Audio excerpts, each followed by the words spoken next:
Assalamualaikum warahmatullahi wabarakatuh. Bertemu kembali pemirsa Intai bersama saya di Ramadan tahun ini. Seperti yang kita ketahui bahwa akidah merupakan hal yang sangat penting dalam agama Islam. Pada kesempatan kali ini kita akan mempelajari bagaimana kedudukan akidah dalam agama Islam bersama Ustadz Wilson Gustiawan dalam acara Ceramah Ramadan bersama Kartu As 2-in-1.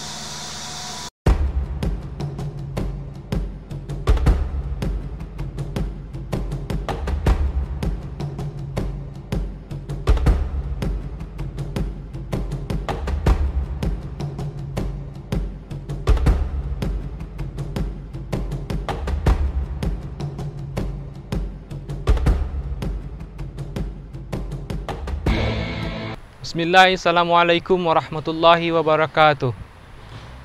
Innal hamdalillah nahmaduhu wa nasta'inuhu wa nastaghfiruh wa na'udzu billahi min syururi anfusina wa min sayyiati a'malina may yahdihillahu fala mudhillalah. Asyhadu an la ilaha illallah wahdahu la syarikalah wa asyhadu anna Muhammadan abduhu wa rasuluh la nabiyya ba'da. Sahabat Intai, hari demi hari telah kita lewati. Maka dalam kesempatan ini kita bertemu lagi dengan bulan Ramadan. Telah banyak karunia dan nikmat dari Allah yang telah kita rasakan. Oleh karena itu, maka pantaslah kita memanjatkan rasa syukur kita kehadirat Allah Subhanahu wa taala. Di samping itu, salawat serta salam mari senantiasa kita kirimkan kepada qudwah hasanah kita, Nabi besar Muhammad sallallahu alaihi wasallam.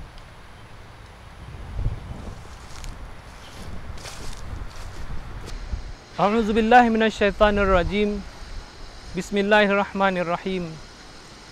Ya ayyuhalladzina amanu kutiba alaikumus shiyam kama kutiba 'alal ladzina min qablikum la'allakum tattaqun.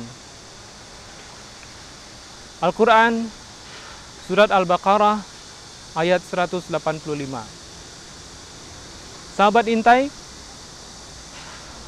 ayat yang saya bacakan sebentar ini merupakan ayat Al-Quran yang sangat populer, yang sering diperdengarkan pada acara-acara tarhib Ramadan atau dalam acara-acara menyambut bulan suci Ramadan.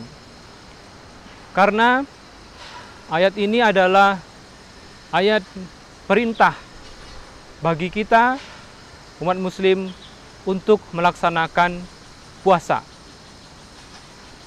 Kutiba alaikumus shiyam, telah ditetapkan bagi kamu berpuasa.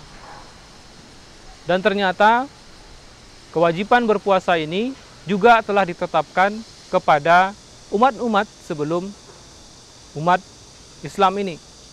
Kama kutiba 'alal ladzina min qablikum.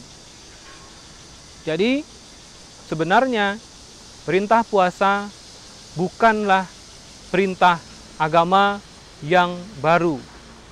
Agama-agama sebelum agama Islam atau ajaran-ajaran yang dibawa oleh Rasul sebelum Rasulullah SAW juga telah mensyariatkan puasa.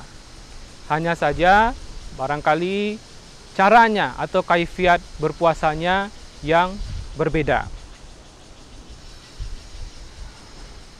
Puasa ini mesti dilandasi dengan iman.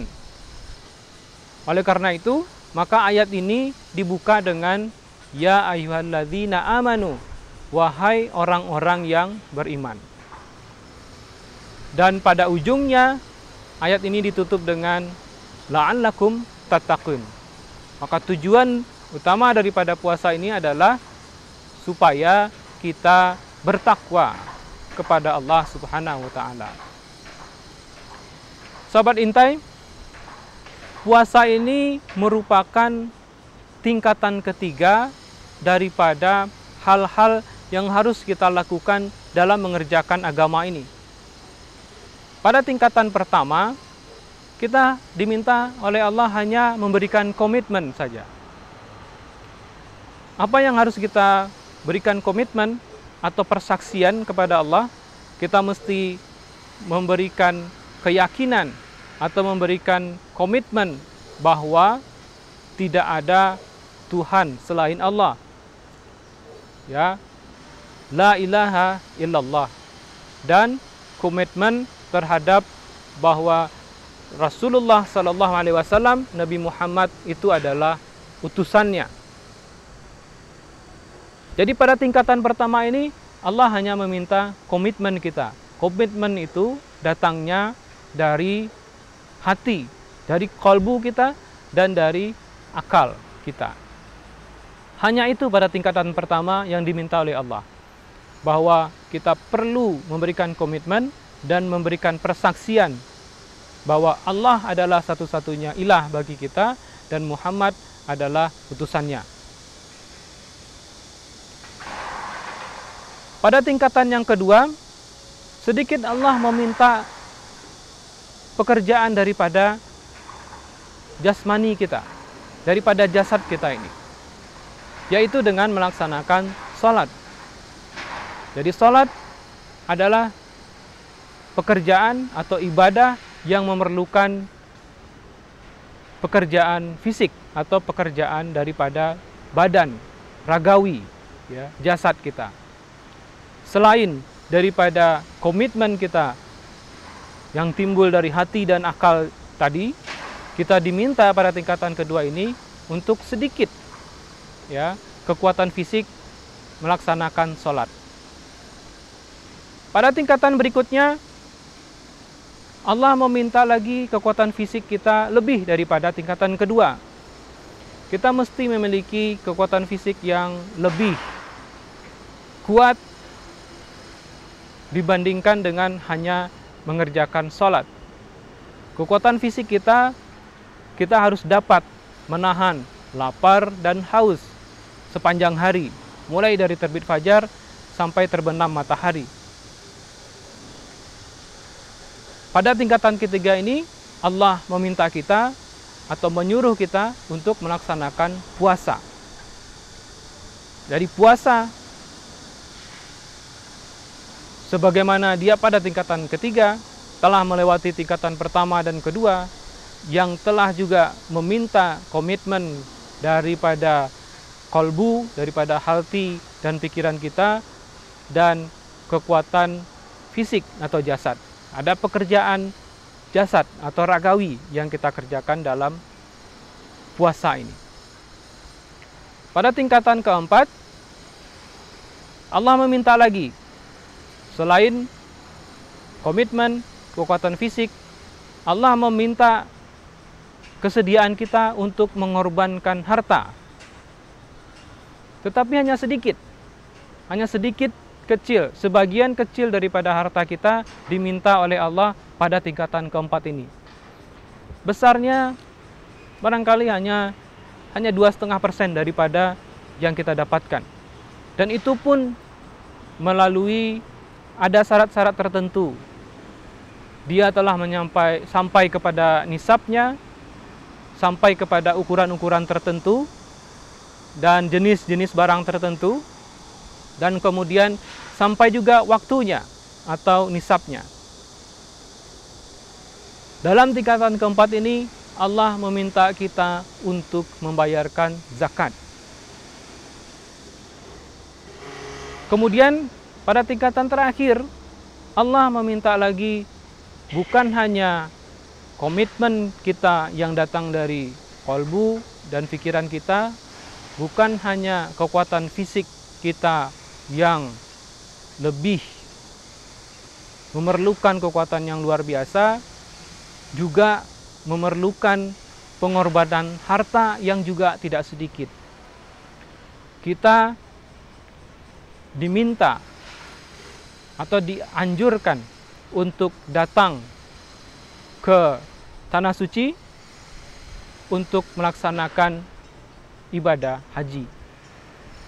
Tetapi pada tingkatan kelima ini, Allah sangat paham dengan keadaan umatnya. Tidak semua orang akan sanggup untuk melaksanakan ibadah haji. Oleh karena itu, pada tingkatan kelima ini, Allah menambah satu hal lagi dalam kewajiban haji ini bagi mereka yang sanggup saja. Ya, bagi mereka yang sanggup. Karena memang ibadah pada tingkatan kelima ini memerlukan kekuatan fisik yang luar biasa dan pengorbanan harta yang luar biasa. Jadi kalau kita lihat tingkat demi tingkat ini, Allah meminta kita dengan mulai dari yang paling ringan sampai yang paling berat. Semua ini logis, sahabat Intai. Agama kita ini sangat logis. Perintah-perintah yang diberikan oleh Allah itu bertingkat. Ada tingkatan-tingkatannya. Ada hal-hal yang diminta oleh Allah. Dan itu tidak langsung sekaligus, tetapi bertingkat-tingkat, sesuai dengan kemampuan manusia. Kelima tingkatan hal-hal yang harus kita lakukan inilah yang kita sebut sebagai rukun Islam. Jadi rukun Islam ini adalah merupakan perintah-perintah dasar bagi kita umat Islam dalam mengerjakan agama ini. Mari kita lihat bahwa dari kelima tingkat ini, semua kewajiban kedua, ketiga, keempat, dan kelima itu dimulai dari tingkat pertama, yaitu syahadat kita. Ya, di tingkat pertama, seperti telah saya jelaskan tadi, bahwa kita hanya diminta komitmen kita, persaksian kita bahwa tidak ada ilah selain Allah dan Muhammad itu adalah utusan Allah. Ini yang kita sebut dengan syahadat, yaitu persaksian kita bahwa asyhadu alla ilaha illallah, bahwa kita menyaksikan bahwa tidak ada Tuhan selain Allah, wa asyhadu Muhammadan Rasulullah, dan kita menyaksikan bahwa Nabi Muhammad adalah utusan Allah. Telkomsel merupakan operator telekomunikasi terbaik di Indonesia. 55% masyarakat di Indonesia adalah pelanggan Telkomsel. 80% diantaranya merupakan pelanggan Kartu As. Kartu As kini telah hadir di beberapa negara Asia. Dan kini, Kartu As 2-in-1 juga siap melayani kamu di seluruh penjuru Taiwan. Nelpon putus-putus, basi deh. Dengan Kartu As 2-in-1, panggilan kamu akan terhubung dengan jaringan terkuat di Indonesia. Hanya Kartu As 2-in-1 yang bisa melakukan panggilan dari Taiwan dengan nomor tetap. Membuat kita selalu terhubung dengan orang-orang terdekat kita. Jadi, sekarang kamu dapat menikmati tarif nelpon lokal dengan kualitas internasional cukup dengan Rp3.500 selama 2 jam. Kartu As 2-in-1 melepas kangen mendekatkan jarak. Kartu As 2-in-1 lebih dekat, lebih baik. Dunia dalam genggamanmu.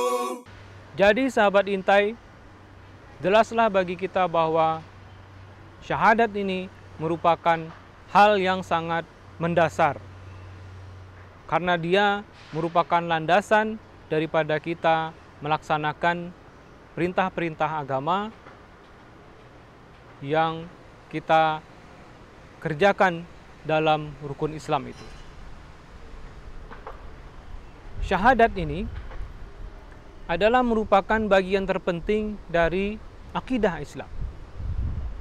Akidah Islamiyah.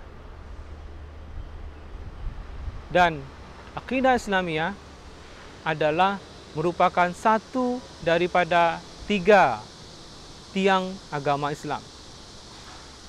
Agama Islam ini berdiri di atas 3 tiang utama, yaitu al-aqidah, yang kedua syariah, yang ketiga akhlak. Jadi 3 tiang utama inilah agama Islam berdiri. Kita melihat bahwa akidah merupakan dasar daripada semua ajaran-ajaran agama Islam. Sementara syariah. Ini merupakan kumpulan-kumpulan peraturan atau aturan-aturan yang berlaku. Di dalamnya terdapat hukum-hukum mengenai ibadah ataupun hukum-hukum mengenai muamalah. Ibadah mengatur hubungan kita antara manusia dengan Allah, dengan penciptanya. Sementara muamalah adalah aturan-aturan atau hukum-hukum yang mengatur hubungan antara manusia, antar manusia, dan antara manusia dengan lingkungannya. Jadi syariat itu terdiri daripada ibadah dan muamalah. Yang ketiga adalah akhlak. Akhlak ini merupakan perilaku. Bagaimana kita bertingkah laku, bagaimana pola tingkah laku kita, bagaimana cara kita menghadapi atau menjalani kehidupan kita ini. Nah, 3 tiang ini merupakan hal yang tidak dapat kita pisahkan satu sama lain.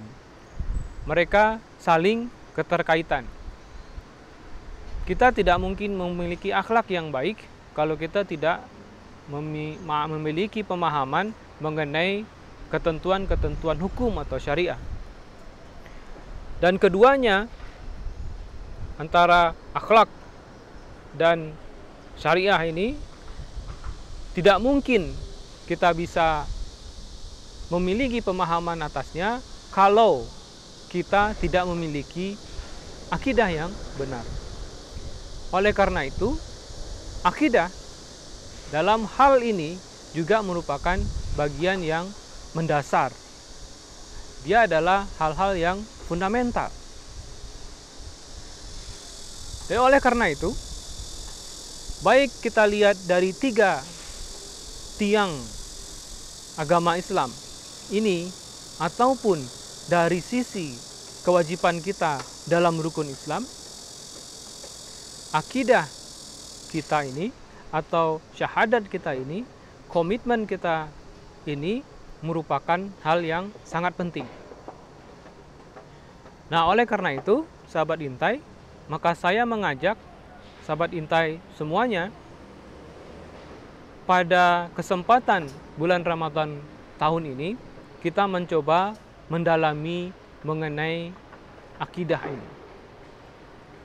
Dalam beberapa pertemuan ke depan, kita mencoba membahas mengenai tauhid, mengenai sisi-sisi yang penting dalam hal akidah ini. Termasuk di dalamnya mengenai kalimat syahadat. Apa pengertian daripada kalimat syahadat, kemudian pentingnya kalimat syahadat, kemudian konsekuensinya apa, dan kemudian dengan demikian kita diharapkan memiliki dasar yang baik, memiliki pemahaman yang mendasar, memiliki landasan yang baik untuk kita melakukan perintah-perintah lain dalam agama. Sahabat Intai, mudah-mudahan pertemuan-pertemuan kita dalam bulan Ramadan ini dapat kita manfaatkan sebaik-baiknya untuk mendalami akidah ini. Semoga dengan demikian pemahaman yang cukup atau pemahaman yang selalu kita perbarui ini mengenai akidah akan memberikan konsekuensi kepada kita sehingga kita dapat memahami atau dapat menjalankan perintah Allah selanjutnya, menjalankan perintah-perintah agama selanjutnya itu dengan keyakinan yang lebih mantap, dengan keyakinan yang kuat, yang lebih kuat daripada sebelumnya. Demikian sahabat Intai, Mudah-mudahan dengan mengkaji akidah, mengkaji hal-hal yang mendasar selama bulan Ramadan ini dapat memberikan pemahaman yang lebih kuat kepada kita, memberikan landasan yang kuat kepada kita untuk melaksanakan perintah-perintah Allah selanjutnya. Mudah-mudahan bermanfaat. Billahi taufik wal hidayah. Wallahu a'lam bishawab. Wassalamualaikum warahmatullahi wabarakatuh.